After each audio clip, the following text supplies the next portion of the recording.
Halo sahabat pencinta film, bersama saya Agnes, yuk kita ambil hikmah dari cerita film Lamborghini. Film Lamborghini diangkat dari kisah nyata yang terjadi pada tahun 1945. Tepatnya setelah Perang Dunia Kedua berakhir, yang menceritakan tentang perjuangan seorang mantan tentara sekaligus anak seorang petani yang bermodalkan tekad dan usaha yang kuat hingga akhirnya membuat supercar dengan brand Lamborghini.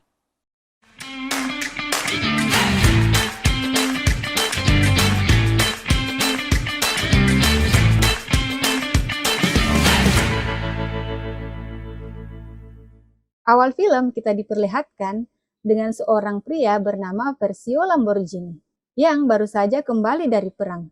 Ia pulang bersama temannya yang bernama Matteo. Setelah beristirahat, Versio membantu ayahnya berkebun. Saat mereka sibuk memanen dari beberapa hasil perkebunan mereka, tiba-tiba saja Versio mengajak ayahnya untuk pindah ke kota dan membuka sebuah usaha baru, yaitu membuka sebuah pabrik traktor untuk pertanian dengan ukuran yang lebih kecil dan harga yang lebih murah. Tapi karena pola pikir orang tua yang masih primitif, ayah Versio langsung mematahkan semangat dan berkata bagaimana dan dengan apa Versio akan membuat traktor. Lalu Versio pun menjawab kalau selama ini ia bertugas sebagai mekanik di lokasi perang. Dan dengan ilmu yang ia miliki sekembalinya dari perang, ia akan gunakan untuk membuat sebuah mobil balap menggunakan mobil bekas. Dan setelah mendapatkan popularitas, ia akan mencari cara untuk membuat sebuah pabrik traktor. Namun sang ayah tetap berkeras dan tak mendukung keinginan anaknya itu. Singkat cerita, Versio dan Matteo mengikuti turnamen balap mobil yang diadakan oleh Enzo Ferrari. Dan mobil yang mereka gunakan adalah mobil bekas yang dimodifikasi menjadi mobil balap. Balapan pun dimulai. Versio dan Matteo menggunakan mobil hasil modifikasi. Berbeda dengan lawan-lawannya, mereka menggunakan mobil-mobil dengan brand-brand ternama seperti Mercedes-Benz dan Alfa Romeo. Mobil mereka jauh lebih unggul dari buatan Versio. Saat pertandingan berjalan, Versio memaksa Matteo untuk menyalip, sehingga mobil pun tak bisa dikendalikan, dan akhirnya mengalami kecelakaan yang membuat mereka kalah. Versio terus memikirkan bagaimana cara menggapai impiannya. Ia pun mendatangi sebuah bank. Sepulangnya dari bank, Versio pulang ke rumah ayahnya dan meminta bantuan untuk membuka usaha. Sang ayah mengeluarkan semua uang yang ia punya. Kemudian ia berikan kepada Versio. Tapi Versio berkata, semua uang tersebut tidaklah cukup. Lalu si ayah berpikir sejenak. Karena tak ada uang lagi, ia pun memberikan sertifikat tanahnya kepada Versio. Sekembalinya dari rumah ayahnya, Versio menceritakan semuanya kepada istrinya Kelila. Kalau ia ingin menggadaikan surat-surat tanah milik ayahnya. Yang tentu saja, Kelila istrinya tak setuju dengan rencana tersebut. Karena perkebunan itu bukan hanya milik Versio, tapi juga milik adik-adiknya. Dan ia meminta Versio mengembalikan surat-surat tanah tersebut atau tidak memasukkannya ke dalam deposito atas nama ayah Versio. Versio kembali mendatangi bank untuk kedua kalinya. Dan kali ini, ia ingin membuka sebuah rekening atas namanya sendiri. Versio pun mulai membuka sebuah bengkel kecil di samping rumahnya. Dan ia pun mulai mendesain sebuah traktor kecil sederhana. Dan ia memberinya nama Carioca. Sebuah traktor bermesin 4 silinder 1548 cc dengan dua jenis bahan bakar, yaitu bensin dan minyak tanah, atau yang disebut dengan hybrid. Dan di sini kita bisa melihat betapa jeniusnya si Versio dalam mendesain segala hal dan merakit mesin. Keesokan harinya, mereka pergi ke tempat penjualan mobil bekas untuk membeli sebuah mobil bak yang sudah tua dan segera membawa mobil tersebut ke bengkel dan mulai mendesainnya. Di tengah kesibukannya, mereka menyempatkan diri untuk beristirahat dan bersantai. Saat asyik bersantai, tiba-tiba saja pandangan Matteo teralihkan oleh seorang wanita cantik. Mereka pun kemudian berkenalan, yang ternyata wanita itu bernama Anita. Singkat cerita, traktor yang mereka buat kini hampir jadi. Dan Versio berniat membuat logo untuk traktornya. Di saat yang bersamaan hari itu juga adalah hari persalinan Kelila. Kelila meminta Versio agar menemaninya. Tapi Versio lebih memilih ke tempat pembuatan logo. Di sini Kelila dilarikan ke rumah sakit, dan Versio harus menelan pil pahit bahwa istrinya telah meninggal dunia. Kematian istrinya sangat meninggalkan kepedihan yang luar biasa buat Versio. Dan ia pun pergi ke bengkel dan mengamuk, serta menghancurkan barang-barang yang ada di sana. Tapi saat melihat traktor, tiba-tiba Versio tersadar dan berjanji akan merawat anaknya dan akan membuat istrinya bangga di alam sana. Setelah pemakaman Kelila, Versio kemudian memberi nama anaknya Tonino Lamborghini dan menitipkannya pada ayahnya. Di sana, ayahnya menyarankannya untuk segera melakukan usaha agar anaknya bisa hidup layak. Versio kembali menemui Vito agar bank mau berinvestasi di traktor miliknya. Dan setelah itu, Versio menemui Matteo untuk memberitahu kabar baik. Beberapa waktu kemudian, mereka terlihat makan malam di sebuah restoran mewah untuk merayakan keberhasilannya itu. Dan di waktu yang bersamaan juga, terlihat Anita juga ada di sana, yang seketika membuat Matteo terpana. Saat itu, Anita menghampiri Versio.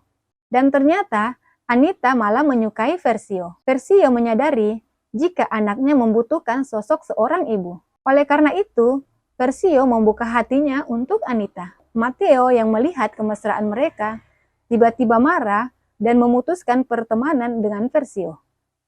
Bahkan dia meminta 25% saham dari perusahaan, kemudian pergi meninggalkannya.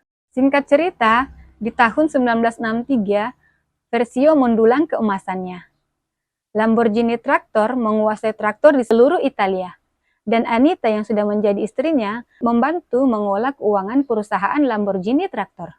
Saat Versio sementara memperbaiki dan merakit mobil Ferrarinya, tiba-tiba saja dia dihampiri seorang pria asal Selandia Baru bernama Wallace yang meminta pekerjaan. Mengetahui bahwa Wallace mengerti soal mobil, Versio pun mengajak Wallace untuk menemaninya bertemu dengan Enzo Ferrari. Sebagai seorang customer, Versio mengeluhkan kopling yang digunakan Ferrari dan menawarkan kopling traktornya yang lebih baik untuk berkolaborasi. Enzo yang mengetahui jika Versio hanya seorang pengusaha traktor malah tidak peduli dan seakan mengejaknya. Versio marah dan berjanji akan menyaingi Ferrari suatu saat nanti.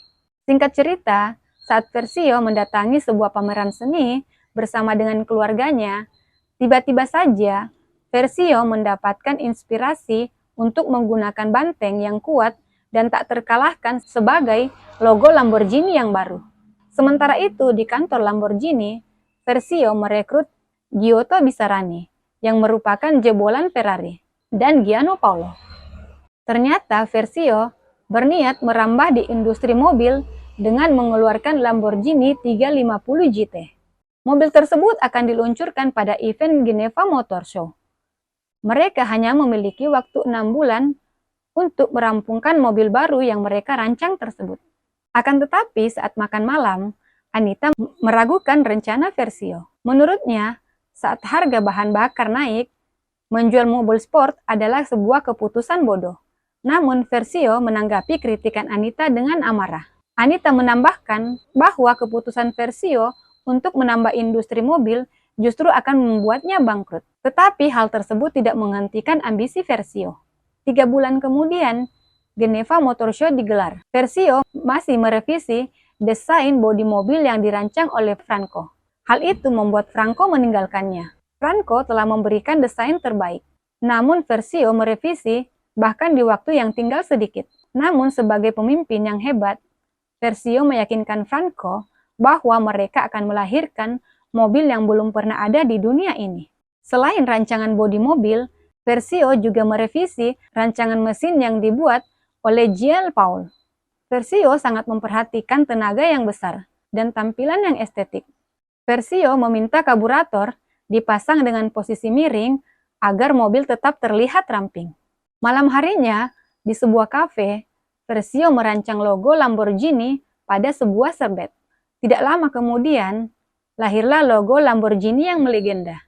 Esok harinya, rancangan Lamborghini 350 GT telah final. Produksi pun mulai dilakukan. Akhirnya, mobil pertama Versio yaitu Lamborghini 350 GT berhasil terwujud. Kemudian di Bologna, pada 14 Februari 1964, sebuah pesta menampilkan band ternama. Tak lama kemudian, sang presenter mulai menghampiri Versio dengan rayuan maut andalannya. Tanpa ia sadari, istri dan anaknya sedang memperhatikan kelakuan Versio. Dan saat itu juga, Anita meminta cerai pada Versio. Beberapa hari kemudian, Lamborghini 350 GT berhasil menjalani test drive. Lalu Versio mengatakan, Lamborghini 350 GT sesuai dengan ekspektasinya. Kemudian, Geneva Motor Show pun digelar. Versio memberikan sketsa yang mengolok-olok kepada Ferrari. Versio mengatakan, bila moto Ferrari adalah ketika kau ingin menjadi seseorang, maka moto Lamborghini berbunyi ketika kau adalah seseorang. Singkat cerita, BBM di Italia naik sebesar 300%. Akibatnya, penjualan mobil sport mengalami penurunan drastis. Para pekerja Lamborghini mogok kerja dan turun ke jalan untuk berdemonstrasi.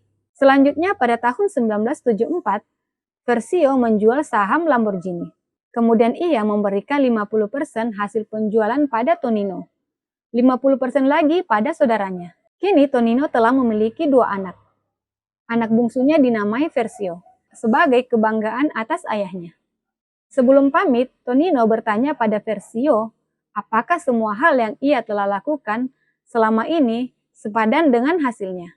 Kemudian Tonino berlalu tanpa jawaban dari Versio.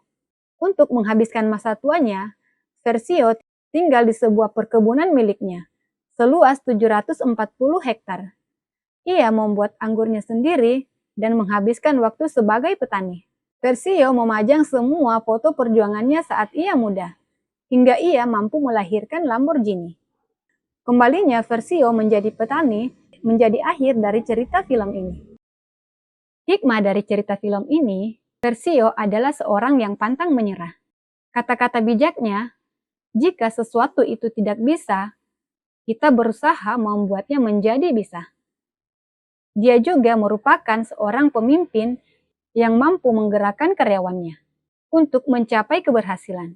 Karakter baik yang dimiliki Versio membuat dia menjadi orang yang berhasil mengembangkan mobil Lamborghini.